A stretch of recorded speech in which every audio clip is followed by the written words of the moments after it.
நேயர்களுக்கு வணக்கம். 31/5/2025 இந்த நாள்ல திரு அறநிதி குழு நடத்துற ஒரு பரிசளிப்பு விழா 10ஆம் வகுப்பு 12ஆம் வகுப்பு பொதுத் தேர்வுல சிறப்பான மதிப்பெண் எடுத்த மாணவர்களுக்காண்டி இந்த பரிசளிப்பு விழா நடத்தினாங்க. அதுவும் நம்ம கரம்பக்குடி எவரெஸ்ட் மினி மகால்ல இந்த விழா நடந்தது. ஒரு அமைதியான, ஒரு ஆன்மீகமான ஒரு விழாவே ஒரு ஆன்மீக மயமாக்குன ஒரு இறைவணக்க பாடலோட, அதுவும் நம்ம பழனியப்பன் ஐயா குரலோட அந்த இறைவணக்க பாடலும் தொடங்குனுச்சு. அதோட நம்ம அந்த விழாவும் தொடங்குனோம், அந்த பரிசளிப்பு விழாவும் தொடங்குனுச்சு. அந்த விழால வந்திருக்கவங்க அத்தனை பேரையும் ரவி ஐயா வரவேற்புரையாற்றி எல்லாரும் இன்முகத்தோடு வரவேற்றாங்க. அவங்க வரவேற்ற விதமே இந்த விழால நம்ம கடைசி வரை இருந்து பார்க்கணும் அப்படின்ற ஒரு ஆர்வத்தை தூண்டுச்சு. அதுக்கப்புறமா இந்த விழாக்கு தலைமை உரை அப்படின்றது என்னைக்குமே மாசா இருக்கணும்னு சொல்லுவாங்கல்ல, அது மாதிரி இந்த விழாவுக்கு தலைமை உரையா சுப்பிரமணியம் ஐயா ஒரு அருமையான உரையாற்றினாங்க. ஐயா அவர் சுப்பிரமணியம் ஐயா ஒரு ஆசிரியர். அந்த ஆசிரியர் ஆசிரியர்னாலே எல்லாருக்கும் ஒரு மாணவர்களுக்கு எப்படியெல்லாம் இருப்பாங்க, இதெல்லாம் பண்ண மாணவர்கள் நல்லா படிப்பாங்க அப்படின்னு தெரிஞ்சுக்கிட்டு அந்த ஆசிரியர் பணியே அறப்பணின்றத கரெக்டா ஐயா காட்டினாங்க. கல்வியில உங்களுக்கு எது தேவையானாலும் அறநிலை குழுல அதுக்கு ஆளுங்க இருக்காங்க, நீங்க என்ன தேவைனாலும் சொல்லுங்க, நாங்க அதுக்கு செய்யறோம் அப்படின்னு எல்லாருக்குமே ஒரு ஊக்கம் அளிச்சாங்க. அவங்களோட ஊக்கமே எங்களுக்கு உத்வேகமா இருந்துச்சு அப்படின்னு சொல்லலாம். இப்ப 10th 12th எழுதுன அக்காங்களோட இனிமே 10th 12th எழுதுறவங்க நாங்க இந்த மாதிரி நல்ல மதிப்பெண்கள் எடுத்தா எங்களுக்கும் இந்த மாதிரி நிறைய கைடன்ஸ் எல்லாம் இருக்காங்க, வழிகாட்டிகள் இருக்காங்க அப்படின்னு எங்களுக்குமே ரொம்ப சந்தோஷமா இருந்துச்சு அந்த வரவேற்பு கேட்கும் போது.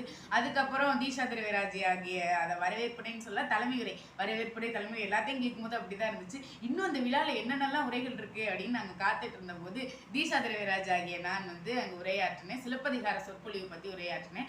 என்னுடைய உரைக்கு அப்புறம் லேட்டா வந்தாலும் நாங்க லேட்டஸ்டா வருவோம்ல அப்படின்ற மாதிரி ஒரு நல்ல உரை தயாரிப்போட ராமுகண்ணா ஐயா வந்திருந்தாங்க. ராமுகண்ணா ஐயா அதாவது சத்யராம் ஜுவல்லரி, புதுக்கோட்டை சத்யராம் ஜுவல்லரியுடைய உரிமையாளர், மத்திய வெள்ளாஞ்செட்டியாருடைய மாநில பொதுச் செயலாளர். ராமுகண்ணா ஐயா வந்த உடனே அந்த இடத்துல அவர் பேசின விஷயங்கள்லாம் எங்களுக்கு ஆள் மனத்துல ஆணி அடிச்ச மாதிரி நினைவு இருந்துச்சு அப்படின்னு சொல்லலாம். ஏன்னா ஐயா சொன்ன மாதிரி நீங்க ஒவ்வொரு விஷயத்துலயும் குறிக்கோளா இருங்க, அதே மாதிரி பாராட்டுக்கள் என்னைக்குமே உங்களுக்கு கொடுக்குற ஒரு டானிக், அதனால எல்லாரையும் பாராட்டுங்க. அந்த பாராட்டுற விஷயத்துல இந்த அறநிதி குழு இப்படி இருக்கிறத நினைச்சு எனக்கு பெருமையா இருக்குன்னு ஐயா சொன்னாங்க.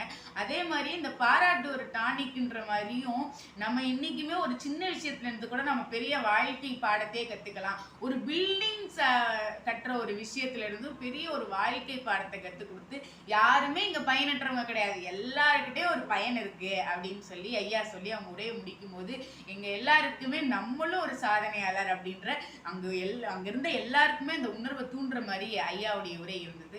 அதே மாதிரியே கல்வித்துறையில இருக்கிற கலைக்குமார் ஐயா, ஐயா இந்த அதம்பை கலைக்குமார் ஐயா அவர் பேசின உடனே எங்களுக்கெல்லாம் ரொம்ப சந்தோஷமா இருந்துச்சு.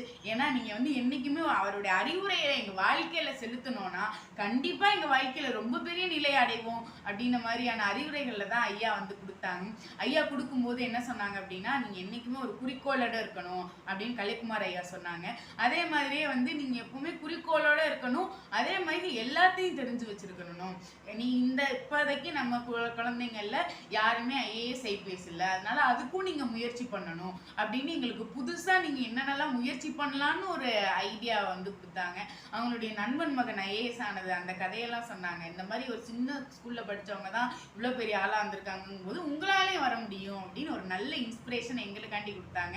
அந்த இன்ஸ்பிரேஷன்ல எங்களுக்கு அந்த மோட்டிவேஷன் ஸ்பீச் எங்களுக்கு ரொம்ப சந்தோஷமா இருந்துச்சு. எங்க மனங்கள் எல்லாம் ஒரு பூந்தோட்டத்துல தண்ணி, அதாவது வாடி போன பூந்தோட்டத்துல தண்ணீர் விட்ட மாதிரி இருந்துச்சு அவரோட பேச்சு.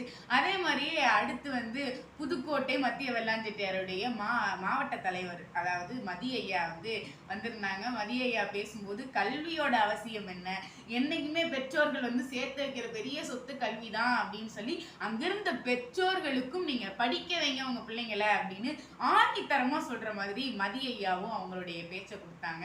அதுக்கப்புறமா நம்மளோட முத்துவேல் ஐயா ஒரு ஆன்மீக செம்மல். முத்துவேல் ஐயா பேசும்போது எங்களுக்கு ரொம்ப சந்தோஷமா இருந்துச்சு.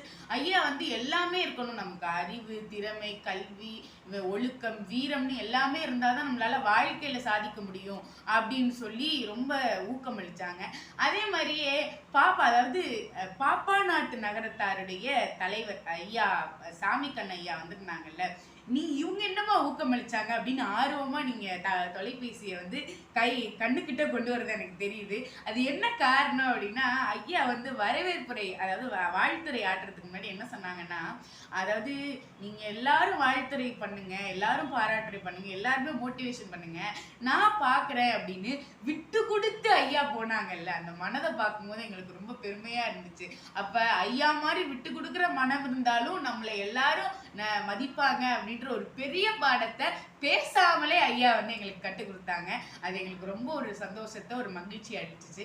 அதே மாதிரியே திரு ஜெகநாதன் ஐயா அவர்கள் பேசும்போது அவங்க வந்து என்ன சொன்னாங்கன்னா, இன்னைக்குமே ஒரு பேருன்னா புரட்சியா இருக்கணும் அப்படின்னு ஒரு புரட்சிகரமான ஒரு பேச்சை எங்களுக்கு வந்து ஒரு உத்வேகத்தை தர்ற ஒரு பேச்சை வந்து தந்துட்டு போனாங்க. அதே மாதிரியே வந்து ஒரு அருளாசிரியர் ஐயா அவர்கள், அவங்க வந்து ஒரு வித்தியாசமான கதை சொல்லி அதுல ஒரு கருத்தை சொன்னாங்க. அந்த கருத்து சொல்லும் போது எங்களுக்கு அது ரொம்ப சந்தோஷமா இருந்துச்சு. அது மாதிரி சாந்திமூர்த்தி ஐயா பேசினாங்க. அந்த ஐயாவுடைய பேச்சு வந்து உண்மையிலே இப்போ வந்து நீங்க இன்னைக்கு வந்து நீங்க பரிசளிப்பு விழா செய்றீங்க, நீங்க பரிசளிக்கிறதுலாம் ரொம்ப மகிழ்ச்சி. அதே மாதிரி பரிசளிக்கிறதோட நிறுத்தி விடாம படிக்கிறதுக்கு கஷ்டப்பட்ட பிள்ளைங்களை படிக்க வைக்கலாம் அப்படின்னு ஒரு புது ஐடியாவையும் சாந்திமூர்த்தி ஐயா கொடுத்துட்டு போனாங்க. அதே மாதிரியே வந்து நம்மளோட ஐயப்பா ஆனந்தாஸ் ஐயா அவர்கள், அவங்கள பத்தி சொல்லவா வேணும். ஐயா எனக்கு பேசவே தெரியாதுன்னு ரொம்ப நாள், அதாவது ஒரு 10-15 வருஷமா வந்து பேசிக்கிட்டே இருந்த ஒரு நபரா, ஒரு அனுபவம் பெற்ற நபரா, பேச்சாற்றல்ல ஐயாவுடைய பேச்சை கேட்ட உடனே அங்க இருந்தவங்க எல்லாம் தூங்கிட்டு இருந்த சிங்கத்தை தட்டி எழுப்பிட்டீங்கன்ற மாதிரி ஐயப்பா ஆனந்தாஸ் ஐயா, அதாவது தங்கவேல் ஐயா பேசும்போது அவ்வளோ ஒரு சந்தோஷமா இருந்துச்சு. எல்லாருமே அவ்வளோ கலகலப்பா இருந்தாங்க. ஐயாவுடைய அந்த பேச்சோட அந்த வருகை எல்லாருக்குமே ஒரு சந்தோஷத்தை அளிச்சிச்சு. அதே மாதிரியே ஒவ்வொருத்தரும் அதே மாதிரி நம்ம சேசு மாரிமுத்து ஐயா அப்படின்னு நிறைய பேர் பேசினாங்க. அந்த நிறைய பேர் பேசினதுலேருந்து நாங்கள் நிறைய கருத்துக்களை தெரிஞ்சுக்கிட்டோம் அப்படின்னு சொன்னதுதான் உண்மை. அது மாதிரி இந்த விழாவில் கலந்துக்கிட்டது எங்களுக்குமே ஒரு ரொம்ப அனுபவம் வாய்ந்த ஒரு இதாக இருந்துச்சு. அது மாதிரி அங்கே வந்து எல்லாரும் பேசி முடிச்சதுக்கு அப்புறமா மாணவர்கள்ட்ட ஏதாவது கேட்கணும், யாராவது பேசுறீங்களான்னு கேட்டாங்க. அப்போ 10th 12th எல்லாரும் இருக்கிறப்ப ஒரு சின்ன பையன் நான் வந்து பேசுறேன் அப்படின்னு சொன்னாங்க. எல்லாருமே அரங்கமே அதிர்ந்து போச்சு, எப்படி இந்த சின்ன பையனுக்கு இந்த தைரியம் அப்படின்னு. அந்த சின்ன பையன் 60 தமிழாண்டுகளையும் 64 தமிழாண்டுகள் 60 தமிழாண்டுகள் வந்து அது பாருங்க எத்தனை நமக்கு கூட தெரியாது. ஆனா அந்த பையன் அத்தனையும் மனப்பாடம் பண்ணி சொன்னாங்க. அதை கேட்ட உடனே எல்லாருமே அதிர்ந்து போனாங்க. அவங்களுக்கு பாராட்டு விதமா முத்துவேல் ஐயா கூட அன்பளிப்பு கூட கொடுத்தாங்க. அப்ப அந்த அளவுக்கு வந்து அந்த இடத்துல வந்து அறிவு கூடாரமா அந்த இடம் இருந்துச்சு அப்படின்னு சொல்றதுதான் உண்மையான ஒரு விஷயம், நிதர்சனமான இது உண்மை. அதே மாதிரியே வந்து ஐயா, அதாவது கடைசியில எப்பவுமே ஒரு முடிவு அப்படின்னு வரும்போது எல்லாருக்குமே கொஞ்சம் வருத்தமா இருக்கும்ல. ஆனா நன்றி உரையாற்றுன ஐயா இருக்காங்க பாருங்களேன், ஒரு கனத்த குரல், கணீர்னு குரல். அந்த குரலை கேட்டாலே முடிவே தொடக்கமாயிடாதா அப்படின்னு ஒரு நல்ல ஒரு குரலோட வந்து நம்ம அருணாச்சலம் ஐயா அவர்கள் வந்து சொல்லும் போது, அந்த நன்றி உரை சொல்லும் போது எல்லாருக்கும் நன்றி நன்றி அப்படின்னு சொல்லும் போது அவங்க மனதெல்லாம் அந்த ஐயா கிட்ட போயிடுச்சு. ரொம்ப நன்றிப்பா உன்னோட குரல்ல என்னோட பெயரை கேட்டதுக்கு அப்படின்ற மாதிரி அவ்வளோ ஒரு நல்ல குரலோட எங்களுக்கு நன்றி உரை சொன்னாங்க. இப்படிப்பட்ட இந்த அழகான விழால இந்த அறிவு கூடாரமா இருந்த அந்த எவரெஸ்ட் மினி மஹால்ல எனக்கும் ஒரு வாய்ப்பை, எனக்கும் அதில் ஒரு பகுதியா பேச வாய்ப்பு கொடுத்ததுக்கு ரொம்ப ரொம்ப நன்றிகளை திரு அறநெறி குழுவுக்கும் அவங்க தலைமை பொறுப்பு சுப்பிரமணியம் ஐயாவுக்கும் என்னுடைய நன்றிகளை தெரிவித்துக் கொண்டு விடைபெறுகிறேன். நன்றி, வணக்கம். நான் உங்கள் தீஷா தலைவரா.